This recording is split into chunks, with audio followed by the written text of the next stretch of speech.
भूलना भी चाहोगे तो भूल नहीं पाओगे। वो गाना है ना कि तुझे भूलना तो चाहा पर भुला न पाया, वो बात होने वाली है। एक बार फिर से स्वागत है आप सबका आपके इस अपने यूट्यूब चैनल पे। फ्रेंड्स, आज की इस वीडियो में मैं लेके आया हूँ आपके लिए भारत के राष्ट्रपति से संबंधित अनुच्छेद जो आपके हर एग्जाम में पूछे जाते हैं और बहुत सारे बच्चे जो है वो गलत करके आते हैं। तो आज का ये वीडियो अगर आप 2 बार देख लेते हैं, एक आप सिंगल स्पीड में देखना, एक इसके बाद डबल स्पीड में देखना, तो आप जो है 1 नंबर आप पक्का करके जाओगे, ये मेरा यकीन है आप पर। और आप जो है वो इस कंप्लीट वीडियो को देखना और उसके बाद ही कमेंट करना। फ्रेंड्स, आपको बता दूं, भारत में आर्टिकल नंबर 52 से 62 तक राष्ट्रपति से संबंधित अनुच्छेद दिए गए हैं। इनके अलावा आर्टिकल नंबर 72 यानी अनुच्छेद 72 और 123 में राष्ट्रपति से संबंधित ही दिया गया है।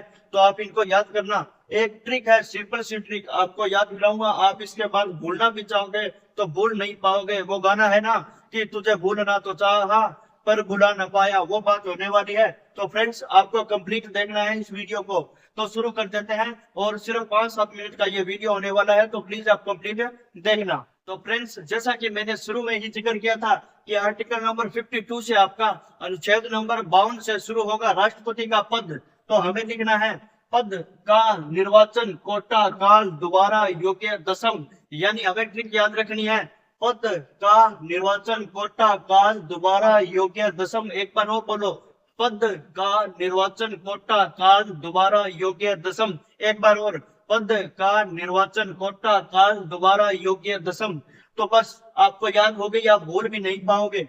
पद, पद का मतलब है राष्ट्रपति के आर्टिकल याद करें तो राष्ट्रपति का पद होगा। तो पद मतलब राष्ट्रपति का पद आर्टिकल नंबर 52 से संबंधित है। अगर बात करें क्यों सुना सकता है कि भारत के राष्ट्रपति का पद जो है वो कौन से आर्टिकल के तहत आता है, तो 52 के तहत आता है। आपको याद रखना है 52 में। इसके बाद आता है का मतलब कार्यपालिका शक्ति, कार्यपालिका शक्ति आर्टिकल नंबर 53 से संबंधित है। तो पद का हो गया। अब निर्वाचन, निर्वाचन मतलब है राष्ट्रपति का ही बात चल रही है तो राष्ट्रपति का ही निर्वाचन 54 में, यानी राष्ट्रपति का निर्वाचन किस प्रकार से होगा, इसमें संविधान के आर्टिकल 54 में ये लिखा है। फिर उसके बाद आता है कोटा। कोटा का मतलब होता है, आप याद रखो कोटा की, आप किस प्रकार से कितना कोटा जो है वो विधायकों का होगा। विधायक जो होते हैं MP, MLA, MLC, इन सबको मिलाकर, इन सबको मिलाकर जो है अलग अलग परसेंटेज के हिसाब से जो है वो राष्ट्रपति के चुनाव में जो है इनका योगदान होता है। और जो सबसे ज्यादा, जो राष्ट्रपति का उम्मीदवार सबसे ज्यादा जो है वो इनमें से वोट लेता है वो जीत जाता है। तो ये होता है कोटा से संबंधित, यानी राष्ट्रपति का जो चुनाव होता है उसमें कोटा किसका कितना होता है, MP का कितना होगा, MLA का कितना होगा। तो ये जो आर्टिकल नंबर किस में लिखा गया है, 55 में। इसके बाद आता है काल। काल का मतलब क्या होता है, काला नहीं, कार्यकाल, कार्यकाल, कार्यकाल। कार्यकाल का मतलब होता है आर्टिकल नंबर 56 में। कार्यकाल, राष्ट्रपति का कार्यकाल कितना होता है, 5 साल का होता है। जब तक उसपे महाभियोग लगा के हटाया ना जाए तब तक जो है वो रहता है, और 5 साल वैसे माना गया है, 5 साल तक। ठीक है। फिर आता है दोबारा। दोबारा का मतलब क्या होता है कि राष्ट्रपति का दोबारा चुनाव, या दोबारा कितनी बार वो बन सकता है। क्या भारत का राष्ट्रपति 5 बार बन सकता है? बिल्कुल, भारत का राष्ट्रपति 5 बार भी बन सकता है, लेकिन उसको हर बार चुनाव लड़ना होगा और जीतना होगा। तो इसमें होता है आर्टिकल नंबर 57 में कि भारत में जो है वो राष्ट्रपति जो है वो कितनी भी बार बन सकता है, अनेक बार बनेगा, बस चुनाव जीतना होगा। और आपको एक और जीके का ये पॉइंट याद दिला देता हूं कि अनेक बार में सिर्फ एक ही भारत के राष्ट्रपति हुए हैं जो 2 बार राष्ट्रपति बने हैं, राजेंद्र प्रसाद जी। जो उनके बाद कोई भी जो है वो 2 बार राष्ट्रपति नहीं बना है। तो आपको याद रखना है कि दोबारा यानी पद का निर्वाचन कोटा काल दोबारा योग्य दशम, ये ट्रिक थी। तो हमने आर्टिकल नंबर 57 तक कर लिया है, अनेक बार। ठीक है, ये आपको याद हो गया होगा। और अगर आपको स्पीड ज्यादा लग रही हो तो कम कर लेना फ्रेंड्स, लेकिन आपके दिमाग में ये स्पीड से जाएगा, आप याद रखना मेरी बात को। और फिर आता है आर्टिकल नंबर 58। आर्टिकल नंबर 58 क्या है, योग्यता से संबंधित। आर्टिकल नंबर 58 योग्यता। भारत में राष्ट्रपति बनने के लिए क्या योग्यताएं होनी चाहिए, आर्टिकल नंबर 58। और आर्टिकल नंबर 58 में जो भी योग्यता है आप कमेंट सेक्शन में बता दो, मैं आपको एक्स्ट्रा नहीं बताऊंगा, सिर्फ आपको याद करा रहा हूँ, आप बस याद कर लेना।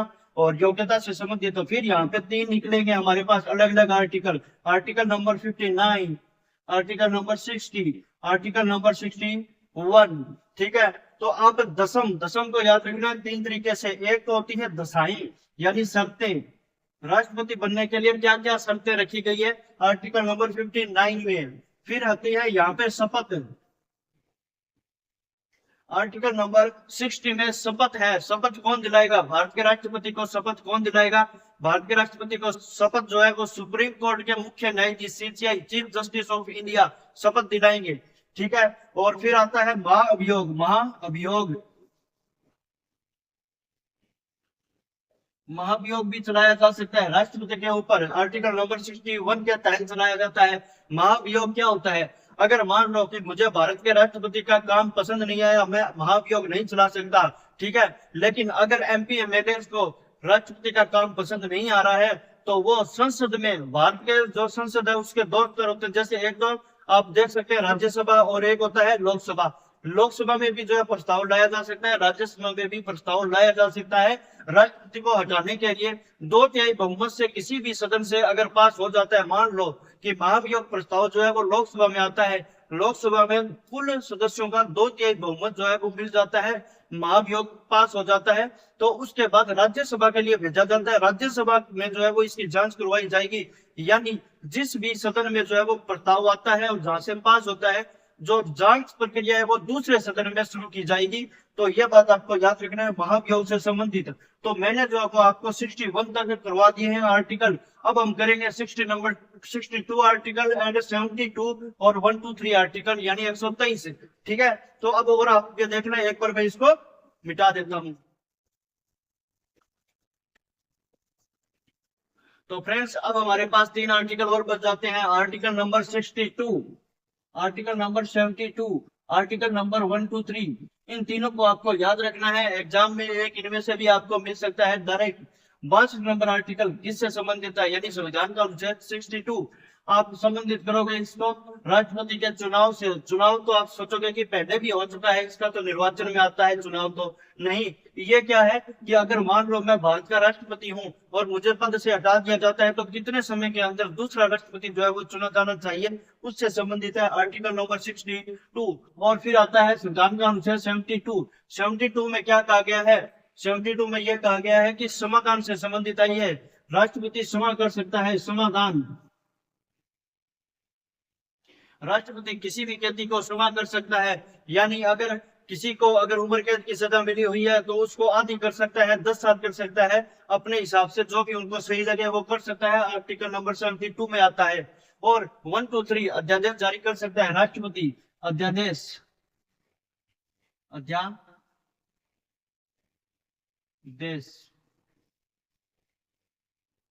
जारी कर सकता है, यानी राष्ट्रपति जो है वो आर्टिकल नंबर 123 के 123 के तहत अध्यादेश जारी करता है। सिंपल सी बात है, छोटा सा ट्रिक है, आपको याद रखना है। राष्ट्रपति का जो भी आर्टिकल है सिर्फ एक ही आपके पास ट्रिक होनी चाहिए दिमाग में। 4 बार आप जो है वो वीडियो देखो, लेकिन याद जरूर करो, एक ही क्वेश्चन आएगा, इनमें से पक्का ही आएगा।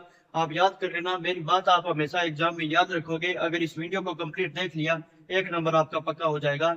और आपको एनर्जी कैसी लगी वीडियो में, और अगर वीडियो अच्छा लगा हो तो लाइक, कमेंट और शेयर करना ना भूलें। एक बार दोबारा से आपको बता देता हूं, आपको याद रखना है राष्ट्रपति के लिए कि पद का निर्वाचन कोटा काल दोबारा योग्य दसम, ये जो है वो आपकी ट्रिक है। उसके बाद आपके पास 62, 72 और 123 आर्टिकल बच जाता है, वो आपको डायरेक्ट यहाँ से याद करने हैं।